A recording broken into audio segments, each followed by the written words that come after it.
Buenos dias, buenas noches, senhoritas e senhores. Live de hoje. Gente, até engasguei. Peraí, aguardem. Quem tá assistindo a gravação ficou sem entender nada. Olá, boa noite a todos e todas. Estamos aqui em mais uma live. E hoje essa live vai ter uma convidada muito especial, que é a... Gente, eu não sei se eu vou falar o nome dela certo, porque tem variações do nome, né? Gabi, Gabi, e aí? Mas é a professora English Teacher Gabi e ela vai explicar pra gente aí tudo sobre o IELTS. Ela vai conversar com a gente sobre tudo que as pessoas precisam saber. Eu vou falar pra você, sabe qual que é o meu conhecimento em relação a isso? Zero. Eu realmente não sei nada sobre o IELTS, então vai ser uma grande descoberta aqui pra gente. E eu trouxe essa live hoje porque eu tô vendo muitas pessoas que me seguem com essa necessidade de aprender sobre o IELTS, porque vão prestar o IELTS, então eu decidi fazer essa live. Eu, inclusive, vou mandar ela aqui para uma galera, porque eu sei que tem aluno que vai ter interesse, eu sei que tem uma galera que gosta de saber. Deixa eu colocar aqui para algumas personas. Espera aí, gente, ó. Aguardem, respirem fundo. Teve uma pessoa que eu me lembro que falou que queria muito essa live. Pronto.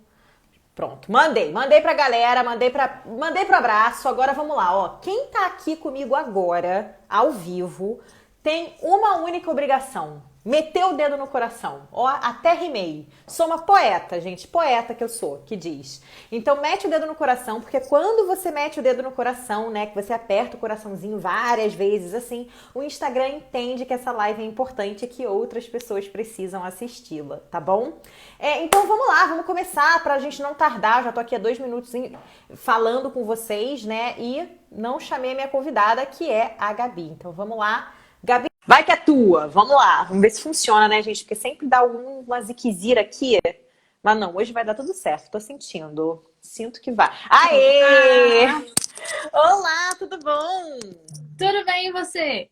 Tudo tranquilo. Eu acho que a primeira pergunta é essa questão do nome. Como pronunciar o seu nome? Gabi. Bom, fique à vontade. Bom, aqui no Brasil as pessoas optam pelo Gabi, mas eu já estou prevendo aí que quando eu mudar para fazer o mestrado lá na Inglaterra vai ser Gabi e vai ser Gabi ou Gabi Eu acho que vai ser para Gabi. todos. E aí, Gabi. tudo bem? E tudo bem, eu aceito. Foi É, que nem comigo, né? Oficialmente, meu nome é Raquel. Rachel.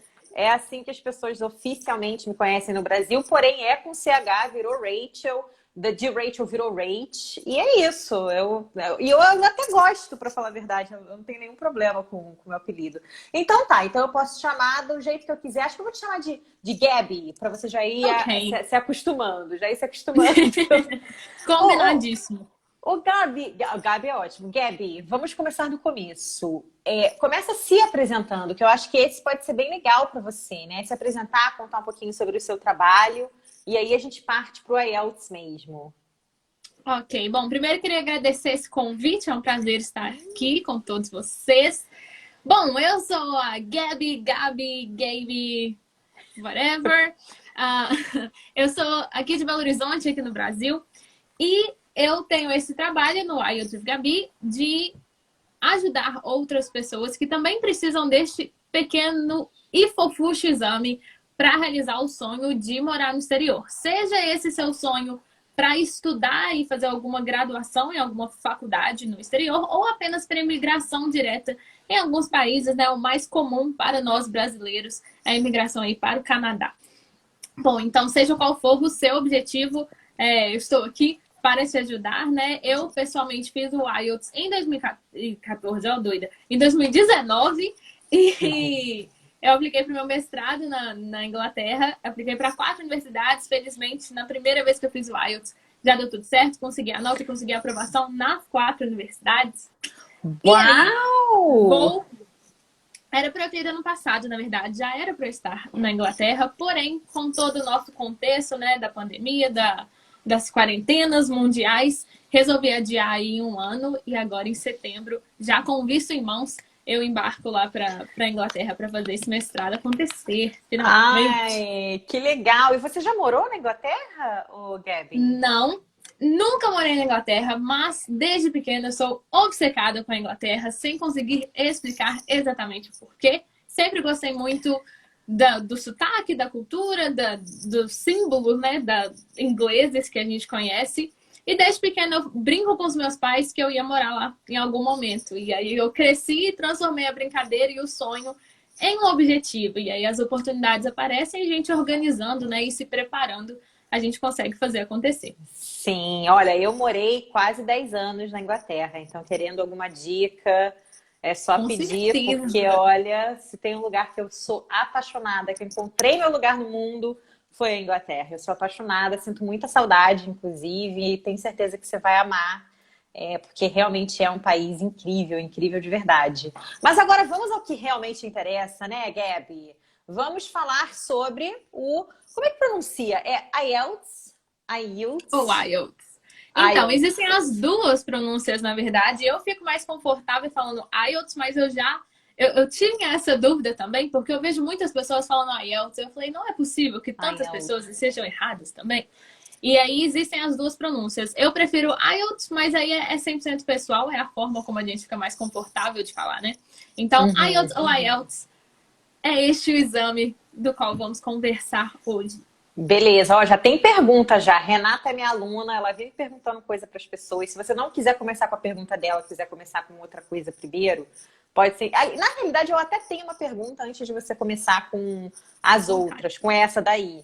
E aí a gente pode passar para essa depois. Uhum, Mas só para deixar nítido, porque eu realmente não sei nada sobre esse teste, tá? Nada, nada, nada. Eu sou a uhum. leiga completa aqui. Eu nunca fiz um teste de proficiência em inglês, nunca precisei, né? Então, a minha curiosidade é, ele é aceito em quais países? Quais países têm necessidade dele? Bom, o IELTS é aceito no mundo inteiro, mas Uhum. ele é mais aceito, né? Ele é mais famoso e é a porta de entrada maior no Reino Unido, na Austrália, no Canadá e nos Estados Unidos. Algumas universidades também aceitam o IELTS, mas aí existe o TOEFL, que é muito mais famoso, Uhum. né, no meio americano, mas você consegue fazer o IELTS e aplicar para o mundo inteiro de uma vez só. Se a universidade, né, se os locais que você escolher também aceitam o IELTS, é bem provável que sim. Ele é muito Ah, aceito no beleza, auditório. beleza. E faz muito sentido, né? Austrália, Canadá, Reino Unido, porque eles são todos no mesmo guarda-chuva, né? No umbrella da Uhum. rainha, então até faz bastante sentido. E realmente, assim, o TOEFL, eu acho que ele é até mais famoso, entre aspas, até entre os brasileiros de falar, Uhum. assim, porque a grande maioria dos brasileiros tem esse sonho de ir para os Estados Unidos, e como é pedido muito lá, né? Às vezes a pessoa vai para esse direcionamento. Mas eu achei essa pergunta da Renata, apesar de que a Renata agora está acanhada para fazer a Não pergunta, fique, porém, Renata. pode fazer pergunta, Rê, era só porque eu queria fazer outra pergunta antes. Mas ela fez uma pergunta bem legal aqui. Eu fiz um simulado para o TOEFL e achei que mais que saber inglês, tem que saber fazer a prova. O IELTS é igual? Qual é mais difícil? Interessante essa pergunta. Essa pergunta é ótima. Muito boa, Renata. Muito obrigada pela pergunta. E é exatamente o que a Renata falou. TOEFL e IELTS, as duas provas de proficiência, eles vão muito além do que apenas o inglês que você sabe ou avaliar qual é o seu nível de inglês propriamente dito. Não é apenas uma prova de proficiência em inglês, né? Ela é uma prova que quer saber, no fundo, ela quer saber se você consegue viver no outro país e se comunicar em inglês nesse outro país. Como que ela vai fazer isso? Sabendo se você consegue se comunicar e tem esse domínio da língua. E aí, para ela te avaliar se você tem o domínio e a comunicação da língua, ela não avalia apenas o seu inglês. E é por isso que a gente tem que entender a forma e o formato das questões. Por isso que as estratégias são extremamente importantes. Tanto para TOEFL, eu vou ficar no IELTS, porque eu nunca fiz o TOEFL, eu sei que existe, sei um pouquinho da estrutura, mas não é minha especialidade. Então, focando no IELTS, a gente precisa muito saber das estratégias. E isso fica muito claro, normalmente, quando as pessoas pegam um primeiro simulado para fazer, sem para ver como é que é a prova. E tomam um Uhum. susto absurdo e ficam, meu Deus do céu, não é possível, já tenho estudo inglês há anos, já tenho um nível avançado, e como que eu afundei nessa prova? É porque a gente realmente precisa entender como a prova funciona, né? O que a prova pede da gente para a gente conseguir se preparar exatamente para esses pontos. A Renata perguntou ali também qual que é mais difícil, né, entre TOEFL e IELTS. Eu vou ser extremamente parcial nessa resposta, né? Eu vou sempre tender para que a prova mais tranquila de ser feita é o IELTS, mas eu acredito que com a preparação correta, as duas fiquem tranquilas. É muita questão da sua preparação. Eu acredito que o IELTS, ele tem um padrão melhor definido. Então, você sabe o que te espera no dia que você vai fazer o exame. O TOEFL tem algumas partes da prova que variam. Pode ser que você tenha 3 textos, pode ser que sejam 4, 5 questões sobre um texto, menos ou mais. Então, ele varia algumas partes ali que eu, particularmente, não gosto. O IELTS é sempre a mesma coisa. Sempre as 4 provas de listening, reading, writing e speaking. Sempre 30 minutos de áudio de listening, 1 hora de reading, 1 hora de writing, 10 a 15 minutos ali de speaking individual. Pessoalmente, o TOEFL, o speaking é pelo computador, é apenas um vídeo, não é nem uma videochamada, é apenas você gravando um vídeo no computador, o que eu acho que é muito mais confortável se você fala com alguém nesse momento de avaliação. Então, o IELTS vai ser sempre com uma outra pessoa do lado, mesmo agora na pandemia eles têm alguns speaking que estão sendo feitos por videochamada, mas ainda tem um examinador lá do outro lado conversando com você. Então, são as maiores diferenças, assim, entre TOEFL e IELTS. Seria essa coisa da padronização ali da prova. E do que você sabe que você vai receber, né? Que você sabe o que te espera no momento certo que você está fazendo o exame. Então, para se preparar, você fica muito mais tranquilo para chegar no dia da sua prova. E é interessante isso que você falou. Realmente eu não sabia, né, que existia toda uma estruturação assim da prova. Mas realmente, se existe uma estrutura melhor desenvolvida, vamos dizer, né? Se tem uma coisa que já é meio que de praxe, já tem um padrão, se torna um pouco mais fácil exatamente porque já existe aquele padrão, né? Eu vou te fazer uma pergunta. Antes de eu fazer a pergunta, vamos ver só aqui o que a Renata falou. Que ela falou que ela compara esse tipo de teste com o Enem, ou vestibular de universidade federal. Por mais conhecimento que você tenha, você tem que saber fazer do jeito certo. Eu concordo. Pelo que a Gabi falou aqui agora, realmente eu acho que tem que saber fazer a prova. E aí entra legal a minha pergunta aqui agora. As respostas também têm uma expectativa padrão? Você tem, assim, palavras que você tem que utilizar e aí você marca mais ponto? Enfim, tem alguma coisa que você tenha que fazer que é meio que uma estratégia que, putz, essa estratégia aqui, ela vai ser bem vista, né, pela galera que corrige a prova? Bom, eu nunca gosto de falar que existe uma fórmula para resolver o IELTS, porque o pessoal pensa em fórmula, pensa em decorar, e aí é pegar o dinheiro e jogar no lixo. Porque a decoreba nunca vai mostrar que você domina alguma coisa de forma natural, como deve ser feito, para você conseguir se comunicar, né, em uma outra língua. Mas existem, sim, alguns padrões que são legais da gente conseguir abordar durante as nossas respostas, se a gente consegue torná-los naturais na nossa vida. Se não tiver natural, não vai funcionar. Não adianta tentar decorar vocabulário na semana do exame, um dia antes do exame, na hora do speaking, né? 5 minutos antes do speaking, tentar decorar alguma coisa é furada. Então, existem alguns padrões assim que são interessantes em relação à formalidade para os writings, que tem que ser mais formais do que a prova de speaking, que é, na realidade, informal. Mas também existem limites. Você não está conversando com o seu melhor amigo durante o speaking, mas você também não está conversando com a rainha da Inglaterra. Você está ali no meio termo, tem uma informalidade. Então, você consegue usar contrações enquanto você fala, você consegue usar algumas expressões idiomáticas, mas no writing você já não pode fazer isso. Você tem que escrever tudo sem contração, com um vocabulário mais formal, que também não quer dizer que é o vocabulário de The Crown, que é aquele vocabulário super chique e difícil. Não é isso. É um vocabulário específico, né? Da temática que você está falando, para não ter repetição de palavras. No fundo, o vocabulário que eles procuram é isso. Quando a gente fala que o vocabulário é mais formal, é para sair das expressões básicas. Então, para não ficar falando I think. Se já falou um I believe, melhorou. Mas se você quiser falar according to my beliefs, tá mais bonito ainda. E não é difícil da gente pegar num according to my beliefs. Quando a gente está praticando, né? Para tornar isso natural. Então, seria essa questão muito de vocabulário, sim, igual você comentou. Porque, no fundo, para a gente saber comunicar, a gente precisa de vocabulário. Então, no IELTS acaba sendo um exame de vocabulário também. Entendi. Interessante isso tudo.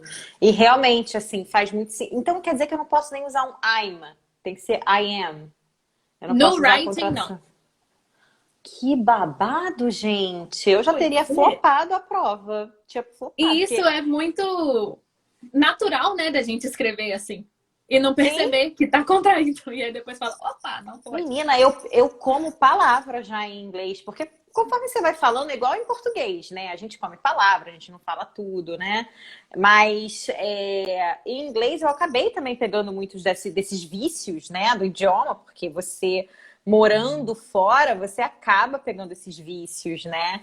Então, aliás, essa também pode ser uma pergunta interessante para uma pessoa que já está no exterior, né? Que já está morando fora e talvez vá precisar fazer um IELTS por algum motivo, seja para entrar na universidade e tal. Você acha que ela vai ter um pouco mais de dificuldade em conseguir quebrar esses padrõezinhos que ela pegou na hora de Talvez. aprender? E para essa pessoa vai ser igual quem tira carteira de motorista já sabendo dirigir. É a mesma coisa. Quando a gente faz o exame de direção, a gente tem que mostrar, né, para o examinador que a gente sabe que a gente está fazendo com todo o teatro do exame de direção que existe, de mostrar que está mexendo no retrovisor, de realmente olhar com o pescoço e tal. É a mesma coisa para o IELTS. Você tem que conseguir mostrar que você sabe exatamente o que você está fazendo. E para isso a gente tem que esquecer um pouco desses vícios do dia a dia, porque quando a gente está dirigindo normalmente não demora tanto tempo para conseguir arrumar banco, arrumar retrovisor e sair dirigindo, né? Já entra no carro e vai.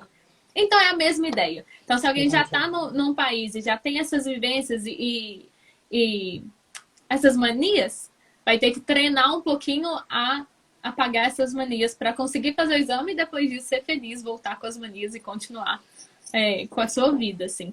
Mas muito boa essa pergunta, porque eu nunca tinha parado para pensar nessa situação. Que Porque é que eu tenho muita gente que já está no exterior, né? E às vezes a pessoa precisa prestar alguns dos exames exatamente porque ela quer fazer alguma coisa, né, diferenciada. Então, né, uma universidade e tal. E a Renata que concordou, e eu concordo com a Renata, hein? Essa comparação que você fez com a direção foi perfeita. Eu achei muito legal mesmo. Tem um monte de perguntas que foram feitas aqui, o Gabi. Eu vou subir. E aí eu vou te perguntando, tá? Ó, a primeira foi a minha aluna Steph, que perguntou para você se você fez o IELTS Academic. Sim, e eu vou aproveitar e já vou explicar essa diferença também. A gente tem dois tipos de IELTS. Um é o Academic, o outro é o General. Na verdade, tem três, porque tem o UKVI. Vamos por todos eles. O IELTS Academic é aquele que você faz para alguma universidade. Então, a prova em si, ela é um pouco mais acadêmica do que a outra. Os textos são um pouco mais longos, formais, com as temáticas educacionais mesmo, porque é o que você vai vivenciar na sua vida acadêmica fora. No IELTS Academic, o writing, em todos os IELTS, são 2 writings que você faz. O primeiro, no Academic, é uma análise de gráfico, para mostrar que você tem essa condição de analisar dados. E o segundo é um essay normal, um artigo, enfim. Já o General, que é o IELTS geral, apenas para imigração, a redação é uma carta. Ela não é uma análise de gráfico, porque você não vai precisar tanto de uma análise assim. Então, é apenas uma carta e também um essay. E os textos do General, eles são mais curtos, com uma linguagem mais do cotidiano. O UKVI seria o quê? Se você está indo para o Reino Unido trabalhar, e a empresa que está te contratando, ou às vezes você está indo até estudar, e a instituição te exige que o seu IELTS seja o KVI, que nada mais é do que um IELTS Academic ou um IELTS General, um pouquinho mais caro, porque o seu simulado vem reconhecido pelo Home Office, que é quem está aprovando o seu trabalho lá fora para te dar o visto. Então, ele é um pouco mais caro do que o IELTS normal, e você tem esse selo aí de aprovação Home Office e consegue usar a sua nota lá. Importante falar que IELTS tem validade, são 2 anos de validade da prova. Passou 1 minuto do dia da validade, já não vale mais nada. Então, tem que prestar muita atenção em relação à validade, quando que você precisa, né, usar esse exame da aplicação, quando você vai tirar visto, etc. Tem que estar válido durante o seu visto, não precisa estar válido quando você estiver embarcando. Algumas instituições te pedem, te exigem que ele seja válido no seu embarque. Mas, a partir do momento que você tirou o visto, não tem problema mais. Você consegue voar e aí não tem problema o seu IELTS vencer enquanto você estiver lá. Se eles te pedirem de novo, tem que fazer outro. Infelizmente, tem Entendi. que fazer outro do zero. Caraca, que tenso. Imagina então, a pessoa, sei lá, fez um IELTS no ano passado, aí ela passou, deu tudo certo, é válido por 2 anos. Tá bom, beleza. Aí ela conseguiu uma graduação aí, conseguiu uma bolsa para algum lugar, só que aí eles pedem para ela ter no ano que vem aquilo. Ela vai ter que prestar o IELTS de novo. Putz, Exatamente. caraca, Isso tu tem que quase realmente. aconteceu comigo. Eu fiz em 2019, apliquei em setembro ali, outubro de 2019, para estudar em setembro de 2020. Então, eu fiz em junho. Meu IELTS venceu já em junho de 2021. Eu Uhum. apliquei para 2020, fui aprovada, estava tudo certo. Começou 2020, pandemia. Adiei um ano. Consegui usar a mesma nota de IELTS para reaplicar para bolsas, etc. Para em setembro de 2020. Para estudar em setembro de 2021, tinha que tirar o meu visto antes de junho de 2021 para o meu IELTS não vencer e eu não precisar tirar outro IELTS apenas para tirar o meu visto. No fim, com muito suor, muita tensão, deu certo, consegui fazer esse visto antes. Mas foi por muito pouco que eu já não tinha que refazer um IELTS para tirar o visto apenas. Caraca, cara, que tenso mesmo. Não sabia que tinha esse trâmite. Sim. E eu acho que assim, aqui uma pessoa até fez um adendo interessante, né? Que as provas são muito caras, né? Sim. E eu acho que até é bem chocante ser tão pouco tempo de validação quando é uma prova tão cara, né?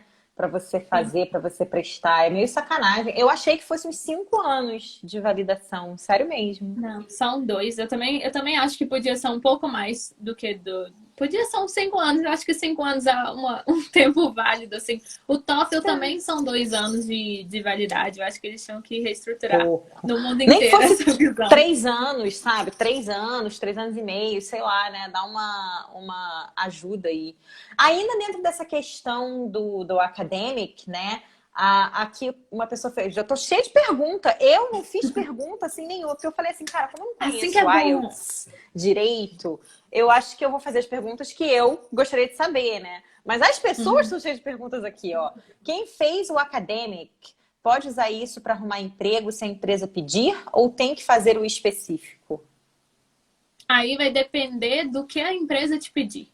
Aí vem das especificações de para o que é a sua aplicação, né? Então, por exemplo, algumas faculdades te pedem o Academic e o KVI, que é o mais caro com a certificação do home office.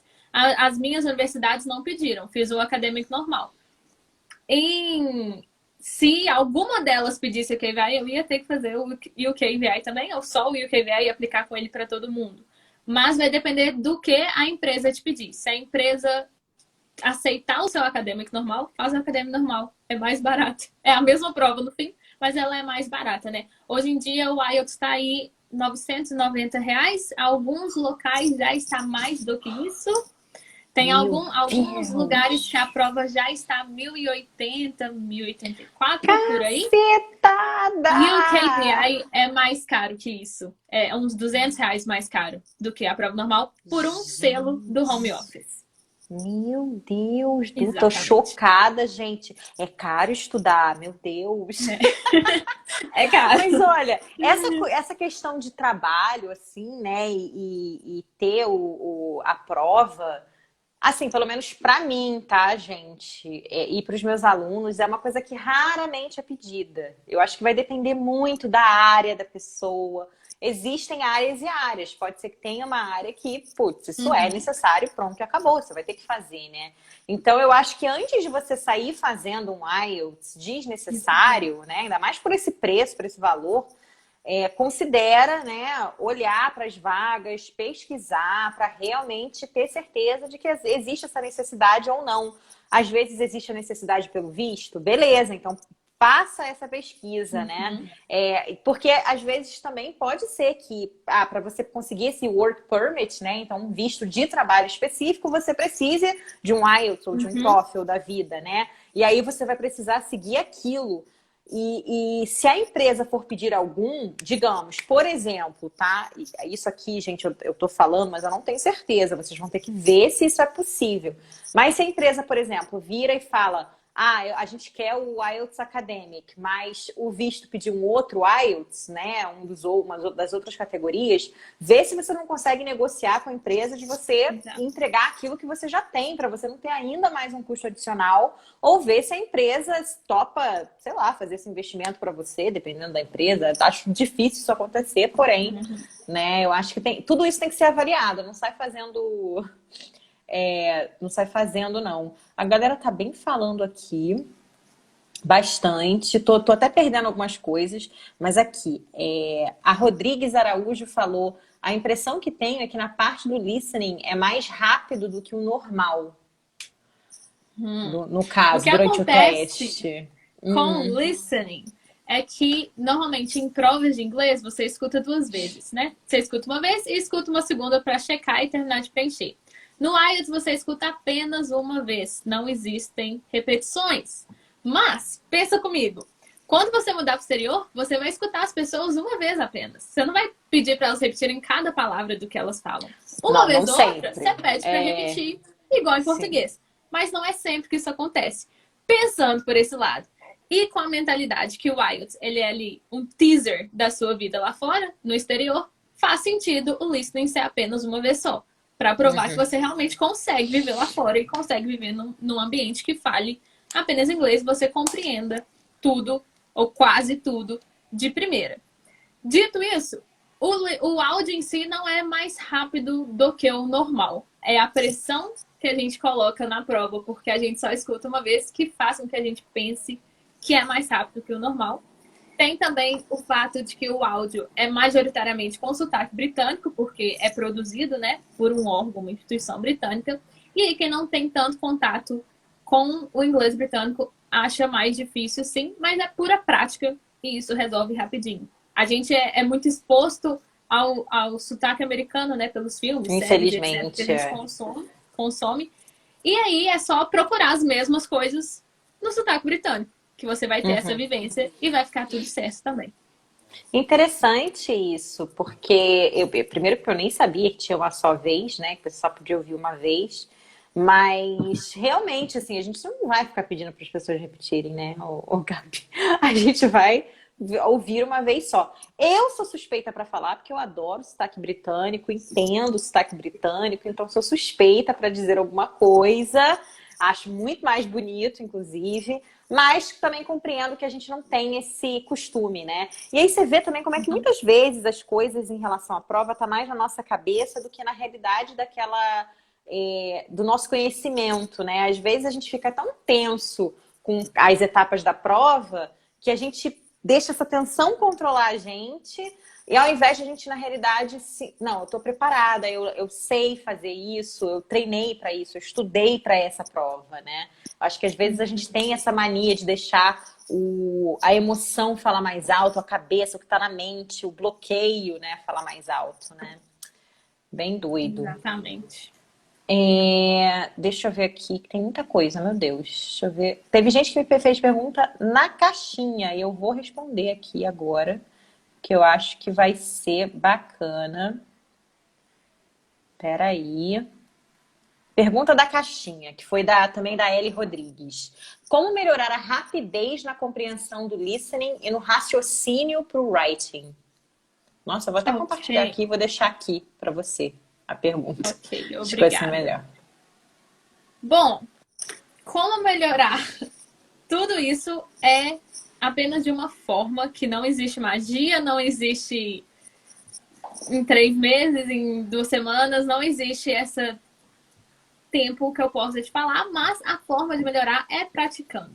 Quanto mais a gente entra em contato com a língua e com o formato que a gente precisa resolver, ele vai ficando mais fácil porque é uma consequência do quanto que você está acostumado a viver, a responder daquela maneira. Então, como eu vou melhorar a compreensão do listening? Escutando. Para listening do IELTS, eu não posso só escutar. Porque na prova você não só escuta, você está escutando, lendo a questão e respondendo ao mesmo tempo. Então, se eu quero treinar para o listening do IELTS, eu não posso só escutar um podcast e falar, não, beleza, eu entendi 70% desse podcast, amanhã eu vou entender mais. Não, eu tenho que escutar e escrever ao mesmo tempo, eu tenho que escutar e ler o transcript ou o que for.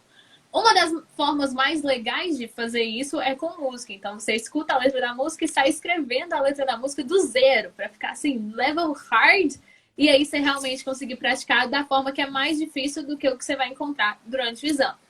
É claro que praticar dessa forma, a gente está praticando a compreensão e o multitask ali que é necessário na prova. Não o formato do exame em si. Isso também é importante. A gente tem que conseguir equilibrar essa prática que dá pra gente encaixar na nossa rotina, que não é tão pesada assim, e a prática realmente de um simulado de listening, ver como é que é uma questão, saber como responder aquela questão com as estratégias que é melhor a gente fazer quando a gente está mais descansado. Uma aluna me falou isso essa semana, ela estava fazendo IELTS até 9, é de 0 a 9. Não sei porquê, mas é de 0 a 9. E aí, ela estava fazendo simulado e ela estava tirando 8, 8,5, 7,5, 8, estava ali variando, né, nesse nível. Aí ela fez 3 simulados e tirou 6 ou 6,5 nos 3. Ela, teacher, pelo amor de Deus, o que está acontecendo comigo? Eu tô ficando boa? Não sei o que está acontecendo. Eu falei, quando que você está fazendo o simulado? Ela, durante a semana, quando eu cheguei de trabalho, ou antes de trabalhar. Eu falei, ok, faz um no fim de semana, pra gente ver. Fez no fim de semana, 8.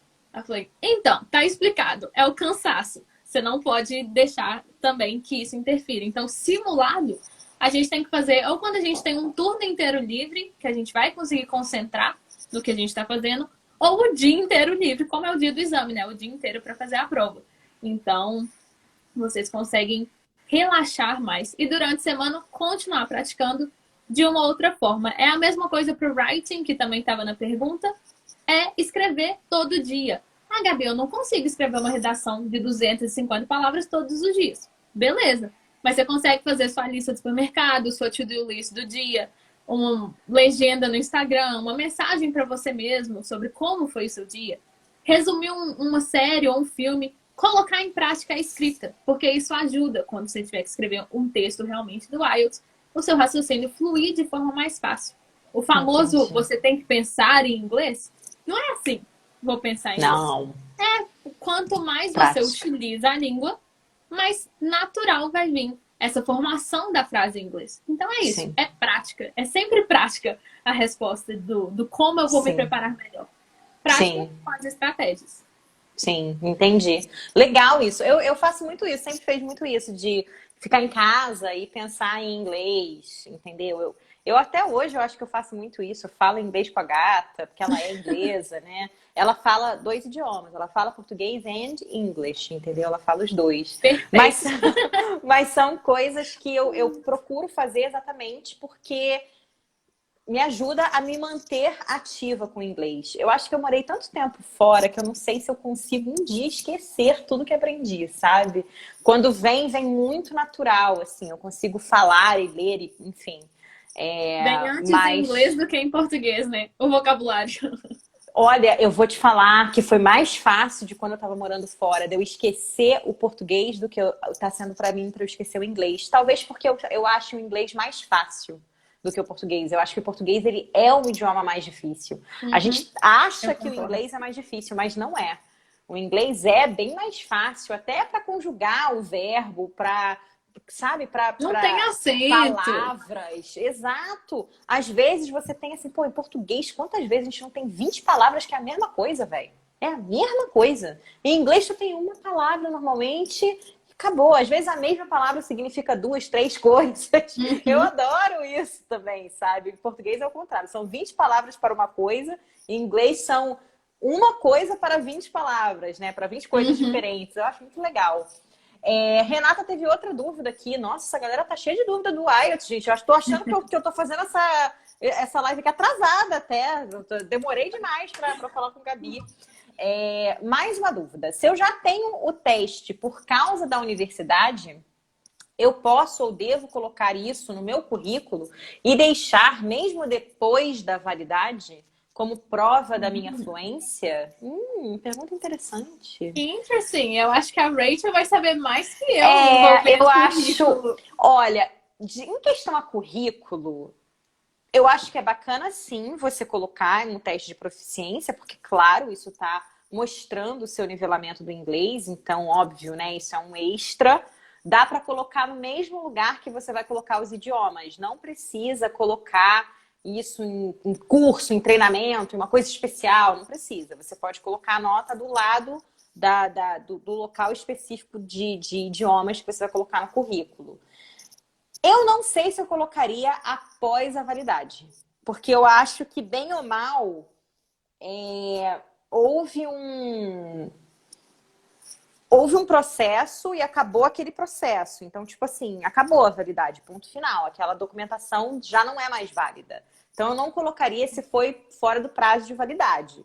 Porém, Renata, você, como minha aluna, sabe que existe o quê? Várias sagacidades que tu pode fazer aí, né? Num LinkedIn da vida, por exemplo, que você pode colocar essa informação e ela fica ali lá guardadinha, independente, entendeu? Eu não colocaria num currículo, eu deixaria no LinkedIn sendo válido, e quando não for mais válido, eu também não deixaria em certos lugares do LinkedIn, não. Eu faria talvez um post, alguma coisa, deixaria um destaque, falaria sobre aquilo, mas eu não deixaria aquilo como se, tipo, eu ainda tenho esse nível aqui de proficiência. Fez sentido, Renata, Pra Gabi, eu acho que fez, porque ela fez assim. Fiquei concordando inteiro. Eu acho que é muito isso mesmo em relação a testes de proficiência para currículo. Cambridge tem os testes que não têm validade. Então, você pode fazer aquele teste e ele pode ficar para sempre lá. Só que, claro, as empresas, né, se vão olhar seu teste, tem 10 anos que você fez, eles provavelmente vão te pedir alguma atualização ali pelo tempo que o teste foi feito. Mas o FCE e o CAE de Cambridge, eles não têm validade. Então, você pode fazer esses exames e ficar com a proficiência lá para você guardadinha no currículo. Eles, na verdade, existem para entrar em currículo. Na realidade, o FCE e o CAE, eles existem só para provar sua proficiência. E aí, o CAE, ele tem mais peso do que o FCE, consequentemente, ele é mais difícil, já é para os níveis avançados aí do inglês. E as estruturas são completamente diferentes do IELTS. Aí tem que estudar a prova. Tem que estudar, tem que estudar, é outra prova, outra vida, outra prova. Completamente diferente. E, gente, lembrando, né, pelo amor de Deus, tipo, só façam essas coisas se realmente houver a necessidade. Eu acho que existe uma questão aqui que eu acho que é importante de eu levantar como uma pessoa que trabalha com carreira no exterior e tendo uma pessoa que trabalha com o IELTS, né? O IELTS, ele deve ser feito, o IELTS, o TOEFL ou qualquer um desses testes, ele deve ser feito quando existe uma real necessidade para você fazê-lo. Então, não sai fazendo um teste, pagando, entendeu? E desenvolvendo, se você não precisa disso, entende? Porque muitas vezes, para as empresas, você tá lá na entrevista, se comunicar, sabe? Teve uma comunicação eficiente e eles veem você naqueles 3 meses iniciais que você escreve, você, sabe, se vira, você consegue viver naquele ambiente, eles provavelmente não vão ter necessidade de saber a proficiência. A gente quer a proficiência porque nós, como imigrantes, temos uma caceta de uma mania de se rebaixar. Então, a gente acha o quê? Um teste de proficiência vai ser o escudo que eu preciso para mostrar para eles que, apesar de eu ser imigrante, eu tenho esse inglês. Só que não é isso só que vai te fazer. Não é um teste, sabe? Eu acho que pensa, no teu dia a dia, tu vai fazer o que com esse teste? Vai pegar e jogar na cara das pessoas? Não vai. Você tem que ter também a prática. Você também tem que ter a sagacidade de saber o idioma, entendeu? Então, tenha um cuidado um pouco com as crenças que às vezes a gente tem, de necessidades que a gente criou. Sempre que você pensar em fazer alguma coisa, reflita quais são os fatos e evidências que me comprovam que eu realmente preciso fazer isso aqui. Que isso aqui é uma necessidade para minha vida profissional, para minha vida acadêmica ou para o que for. Normalmente para acadêmica faz sentido, óbvio que vocês precisam do teste, né? Para acadêmica faz muito sentido. A Stephanie perguntou o seguinte: quais as diferenças entre o teste paper-based e o computer-based? Muito bom. Então, existem esses 2 formatos de prova no IELTS. Ou você faz o paper-based, que é o bom e velho papel e lápis. No IELTS a gente não usa caneta, é lápis. Ou o computer-based, que é uma plataforma que você faz, mesmo assim não é online da sua casa. Você tem que se deslocar até a instituição que vai aplicar o exame e aí eles te dão um computador lá para você fazer o exame. Basicamente, a diferença é esse, é o meio em que você faz a prova, mas existem pequenas diferenças na prova em si. Então, para o listening do paper-based, você ganha 10 minutos depois que o áudio acaba para passar suas respostas para a folha de gabarito. No computer-based, você já escreveu a resposta no lugar que ela fica, para o sistema corrigir. Então, você tem 2 minutos para revisar e dar o ok e enviar sua prova. Então, tem essa diferença de tempo. Os dois logo que acaba o áudio, né? 2 minutos no computer-based, 10 minutos no paper-based. Em relação a tempo de prova nas outras, é tudo igual. O que acontece no computer-based é que o listening é no fone de ouvido individual. Então, cada plataforma, né? Eles dão o play juntas na plataforma em todos os áudios, mas você escuta no seu fone de ouvido. Quem faz paper-based é na caixa de som da sala que você está fazendo a prova. Alguns locais que aplicam IELTS já estão disponibilizando fone de ouvido individual também na paper-based. Eu fiz com a caixa de som, com todo aquele medo de vai passar alguma coisa na rua e fazer um barulho, alguém vai tossir ou espirrar na hora da resposta, mas deu tudo certo. Eles fazem um teste do som antes de começar a prova, para quem está na sala falar se está tudo bem ou não, então é bem organizado, assim. E em relação ao writing, a primeira tese do writing são 150 palavras e a segunda são 250 palavras no mínimo. E aí, quem faz na paper-based não tem uma noção, a não ser que conte quantas palavras tem. Quem faz na computer-based, ele conta automaticamente para você quantas palavras você já escreveu, além de ser muito mais fácil de editar o seu texto no computer-based. E o computer-based ainda tem um reloginho que te mostra quanto tempo de prova você está fazendo. Então, várias vantagens aí do computer-based se você tá ok em ficar 2 horas e 30 minutos na frente do computador, lendo, escrevendo, enfim, se você não fica tão cansado assim. Eu fiz a prova paper-based, aqui em BH eles não ofereciam a computer-based quando eu fiz, e foi tudo certo. O writing, né, por mais que eu não soubesse exatamente quantas palavras tinham, a dica é, você conta uma linha cheia de palavras e multiplica pelo número de linhas que você escreveu. Você tem um número geral aí da sua redação, o seu examinador não vai contar palavra por palavra. Ele vai usar essa forma. Então, você tem um geral aí de quantas palavras tem na sua redação, sabe se está mais do que eles pedem e pode seguir em frente. A parte ruim é que para editar o texto é bem pior, né? Tem que ficar apagando e voltando, às vezes não dá para editar tanto quanto na computer-based. Mas eu fiz paper-based, minha mão não caiu, deu tudo certo. E é possível, sim, fazer a paper-based, mas se você pode escolher. E você é bom em digitar e tá apto, né, a ler no computador, enfim, eu acho que a computer-based tem suas vantagens. Nossa, que interessante isso. Eu nem sabia que tinha uma diferença, assim, tem uma diferença nítida, né, entre as duas provas, né, Gabi, na realidade. Que doido, adorei, adorei. Sim. Gabi, as pessoas estão com poucas perguntas agora, graças a Deus, né? Porque, meu Deus do céu, tô zoando, gente. Vocês podem perguntar ainda, tá? A gente tô zoando. Mas eu acho que pode ser legal aqui você dar, assim, aquela dica imprescindível. O que a pessoa precisa saber em relação ao IELTS? Aquela coisa, assim, que pode talvez ser uma virada de chave para ela agora nessa live. Bom, vocês precisam saber que o nível de inglês de vocês não vai garantir a band score que vocês querem. A band score que é a nota do IELTS que vocês querem. Existem várias tabelas oficiais de IELTS de conversão do nível de inglês para qual que é a band score. Aquilo não é necessariamente verdade. Eu, no IELTS Fast Pass, que é o meu curso completo de IELTS, tenho vários exemplos de alunos que são categorizados por Cambridge, a mesma instituição que faz o IELTS, como alunos intermediários ali, B1, que tiram notas de avançado, de C1, porque eles se prepararam corretamente. E também no primeiro simulado, aquele aluno que é C1 ou C2, super avançado, sabe comunicar sem problema algum, vai fazer o IELTS e tira nota, tira 5, 4,5, né? Nota de intermediário, de iniciante.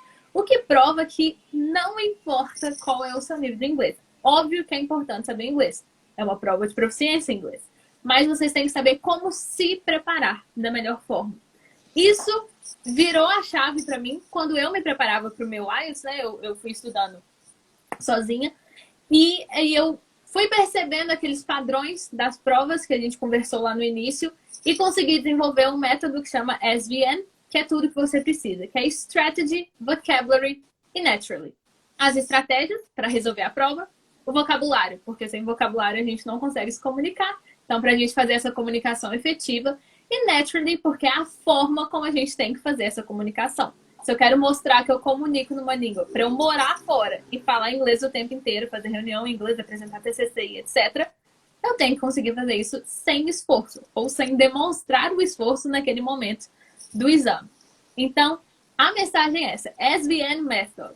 Aplicando, entendendo a SVN Method, aplicando as estratégias corretas de cada tipo de questão e cada parte da prova necessária, treinando com antecedência, obviamente. O IELTS não é um bicho de sete cabeças, não é um muro, ele é apenas aquela portinha ali, você passou por ela, você já tá lá no seu sonho e já resolveu essa barreira, né, que todo mundo coloca como uma barreira, mas na verdade o IELTS é quase que seu amigo. Ele te mostra como é escutar uma pessoa, te faz escrever, que você vai precisar escrever na vida no exterior, e ainda te faz ler, que você também vai ter que ler, principalmente no acadêmico, vai ter texto acadêmico até não poder mais. Ele te ajuda a chegar lá, ele já te dá um preview ali do que vai ser a vida. Que incrível. Eu acho que no fim, né, é uma coisa que eu falo sempre para os meus alunos, eu acho que também replica aí para os seus. Estratégia. A estratégia e o preparo, ele realmente tem uma consequência positiva para você. Quanto mais você se prepara, quanto mais você monta estratégias e compreende as estratégias que você precisa, melhor vai ser a sua experiência, melhor vai ser a sua nota, né? A Renata está perguntando aqui se a Gabi dá aula online ou só em BH. Eu vou deixar ela responder, mas eu sei a resposta. Aquela. Vou deixar ela responder, mas eu já sei. Eu já sei. Eu dou aula online hoje em dia. Eu não dou aulas particulares mais. Eu não consigo atender os alunos particularmente mais, infelizmente. Mas eu dou aulas no YouTube toda semana. Então, vocês conseguem estudar comigo, mesmo enquanto vocês não conseguem, ou mesmo que vocês não queiram, né? Se tornar alunos do IELTS Fast Pass, que é o curso completo do IELTS. E é o momento que você vira o Fast Passer, que são esses alunos, você pode contratar as mentorias de Speaking e Writing, que aí sim são aulas particulares para o Speaking do IELTS e aulas particulares para o Writing do IELTS, que são as partes mais complicadas a gente conseguir um feedback na internet, né? Listening e Reading, a gente tem um gabarito para conferir como é que a gente está indo no simulado. Speaking e Writing, não. Então, são aulas particulares apenas para os Fast Passers por questão de agenda. Não dá para atender todo mundo mais. Entendo. E elas são online e continuarão sendo online quando eu, em setembro, mudar para a Inglaterra. Só tenho que ainda ver como é que vai ser essa adaptação, calcular o fuso horário aí para a gente fazer acontecer. Sim. Então, elas continuarão existindo. Olha, trabalho muito com o fuso horário. É assim, demora um tempo para você se adaptar, mas depois as pessoas e você vão se adaptando e fica de boa, assim. E eu acho que aconteceu com você a mesma coisa que comigo, né?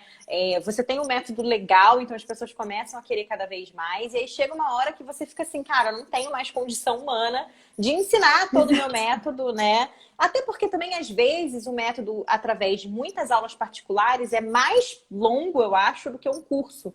Porque às vezes o curso a pessoa vai fazendo no tempo dela, no ritmo dela. Tem gente que é acelerada, tem gente que é mais devagar e cada um faz no seu tempo, né? E aí com as mentorias adicionais só para os alunos, isso também torna até o próprio curso mais especial. O seu formato é igual ao meu. Eu só faço mentoria individual para os alunos dentro do curso. Porque sem condição, gente. Eu acho que as pessoas não têm noção de como é que é a nossa caixinha de direct, com gente mandando mensagem. Mas você faz as sessões individuais, faz mentoria individual, é o tempo inteiro. Se a gente fosse atender sábado, meia-noite.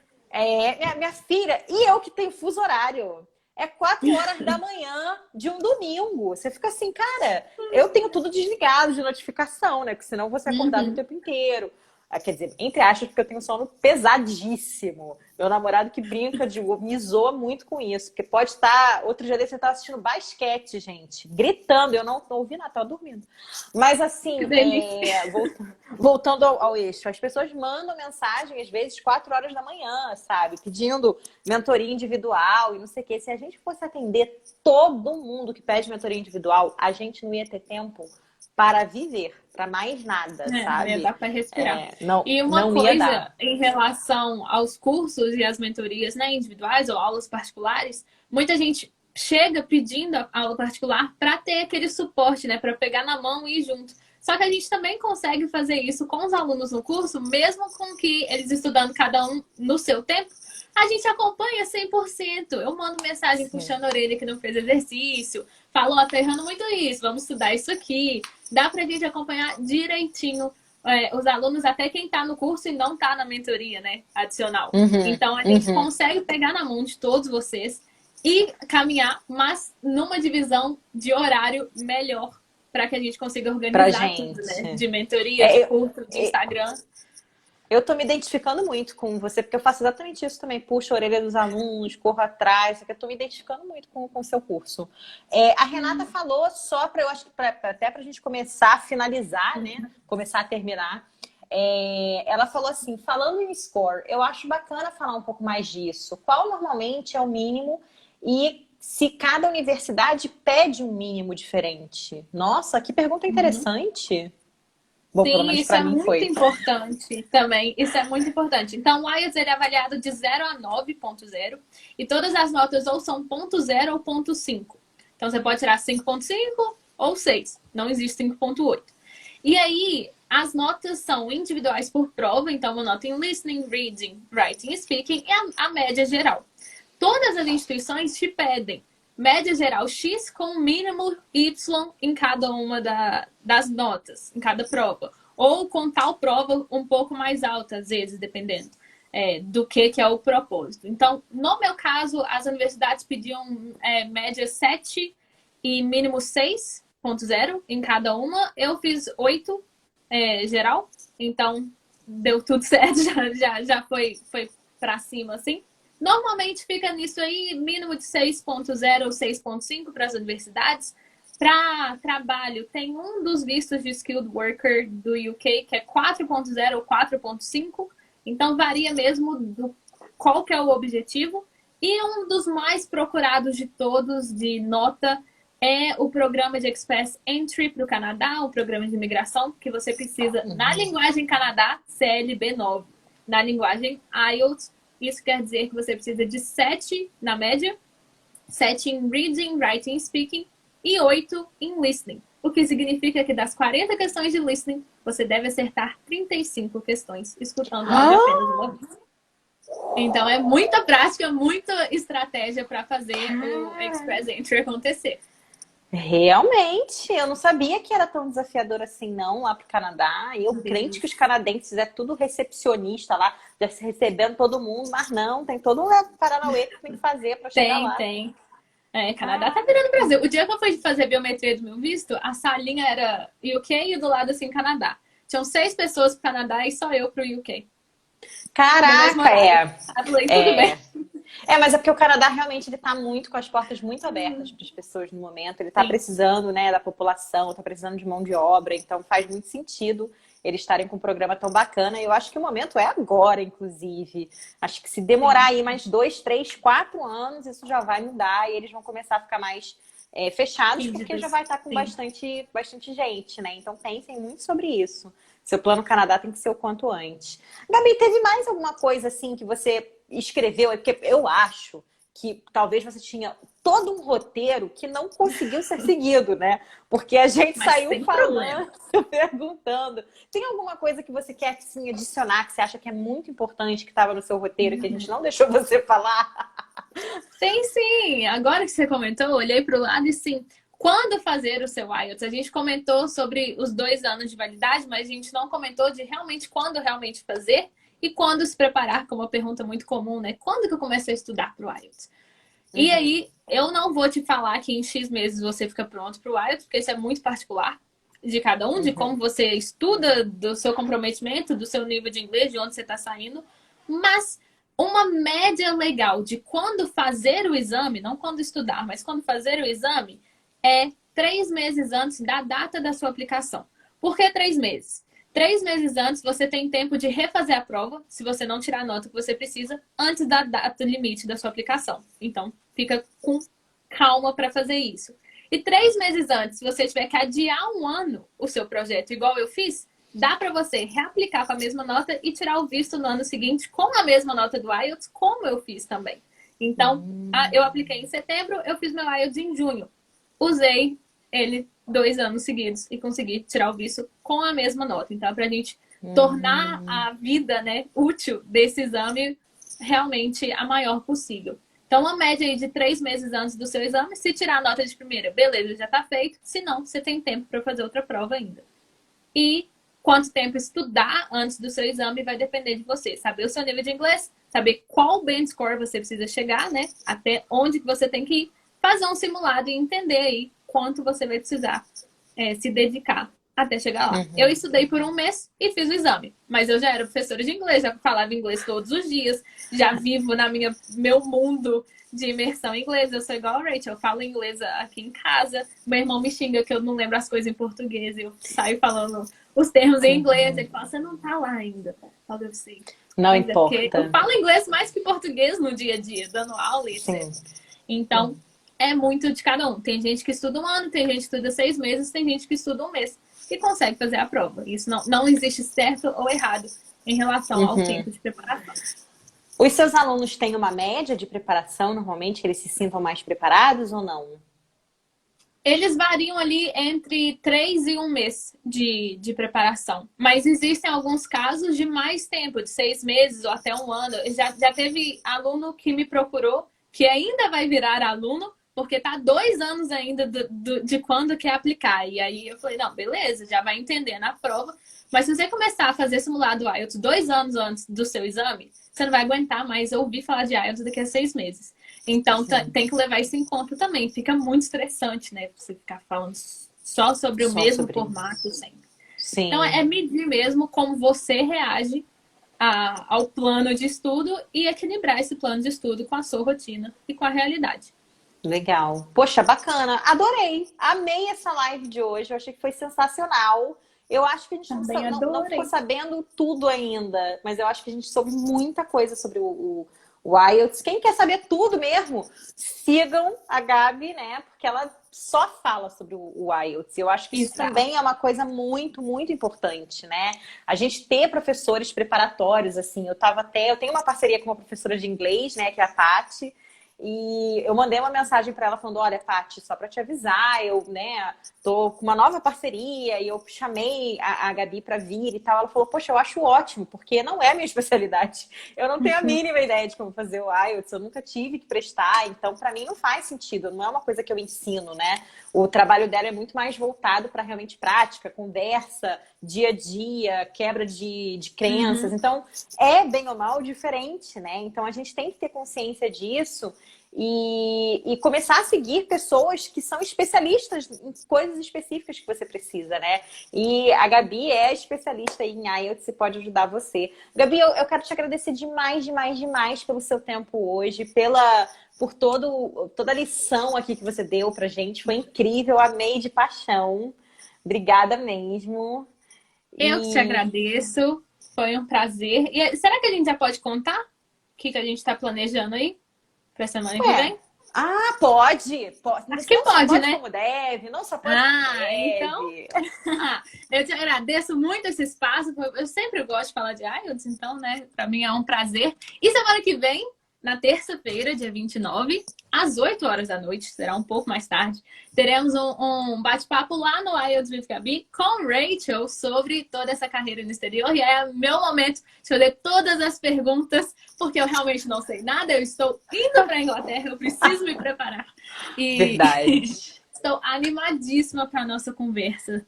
Sim, vai ser muito top, vai ser muito top. Eu que vou ser a convidada da Gabi, a gente fez uma troca de figurinhas aqui, entendeu? Ela veio hoje falar da especialidade dela. E aí, na semana que vem, vou eu lá falar um pouco sobre a minha especialidade, compartilhar as questões de carreira. Tô super animada já mal posso esperar para a semana que vem. E é isso, Gabi, adorei nosso papo. Espero que role novamente daqui a um tempo, que a gente converse mais sobre o IELTS, sobre outras questões. Talvez depois de você se acentuar no novo país, se acostumar com o fuso Pode deixar. horário e tudo mais. Lá vem Renata. Renata já falou que Renata é minha fã, tá? Ela é uma aluna que Perfeito, também é Renata. fã. Ela está em todas as minhas lives, então ela estará lá. Não tenho dúvida que ela estará lá. Mas muito obrigada, Gabi. Muito obrigada de coração. Para você sair aqui da live, é só você apertar o xizinho que tá aqui em algum lugar. Por Sim, aqui, tá aqui em aqui. cima. Obrigada, gente. Beleza. Uma boa noite para vocês. Beijão, boa noite. Galera, espero que vocês tenham gostado dessa live hoje, que tenha realmente sido de muito valor para você. Porque é isso que eu tô tentando trazer aqui quando eu trago convidados e especialistas. O meu maior intuito é que você aprenda sobre uma coisa que eu não tenho a mínima ideia, mas que você, dentro da sua carreira, dentro da sua vida profissional, você muito provavelmente pode precisar em algum momento, tá? Muito obrigada a todos pela participação. Na quarta-feira nós temos live também, claro. Quarta-feira tem live maravilha, vai ser às 15h15, tá? Horário de Brasília, então às 3h15 da tarde de Brasília. E o nosso papo vai ser como lidar com as negativas. Como que a gente faz para aguentar aquele não, atrás de não, que de vez em quando a gente recebe, às vezes, dependendo da pessoa, de vez em muito, né? Que recebe com muito sufoco. Então, você manda currículo atrás de currículo, só recebe não, ou não recebe resposta. Você, sei lá, foi na entrevista, não passou, conseguiu, né? Foi lá, outro não, conseguiu outro não. E como lidar com isso? Como se manter bem dentro dessa realidade? Porque é desafiador você receber tanto não e continuar animada para continuar a sua busca, né? Porque isso é o grande desafio. Não é só sobre você receber o não, mas é sobre você se manter firme na tua jornada para você então conseguir o seu sim, até você conseguir esse sim. Então é sobre isso que a gente vai conversar na quarta-feira, às 15h15. Eu espero você lá. Aqui, ó. Gabi já falando, nossa, que tema importante, já quero assistir. É muito importante, até porque não é só um não sobre profissional que a gente leva muitos nãos na vida, né? Inclusive vai ser o tema de amanhã. Amanhã nos stories vou falar sobre o não, vou dar uma lição sobre as pessoas que querem dar não, sabe? E não conseguem. Vou conversar com você sobre isso nos stories amanhã. Mas enfim, tô aqui falando, gente, deixa eu ir. Muito obrigada a todos pela presença. A gente se vê na quarta-feira às 15h15. Um grande beijo e valeu, Gabi, novamente pela sua participação. Tchau, tchau.